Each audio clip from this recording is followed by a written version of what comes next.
আপনারা ইতিমধ্যেই জানেন বিহারে সংশোধিত ভোটার তালিকার খসড়া প্রকাশ করেছে নির্বাচন কমিশন।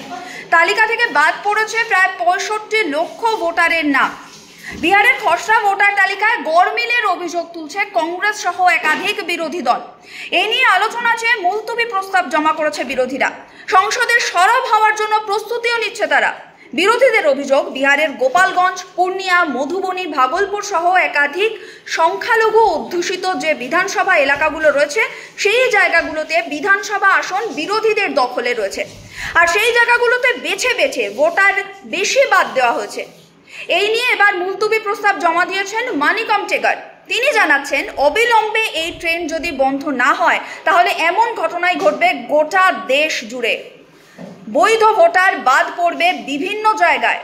বিহারে যে ৬৫% ভোটার বাদ পড়েছে তারা সকলেই বৈধ, এমনটাই দাবি করছে বিরোধীরা। সূত্রের খবর, মুলতবি প্রস্তাব কোনোভাবেই গ্রহণ করা হবে না। সরকারি পক্ষ এই অভিযোগ মানতে একেবারে নারাজ।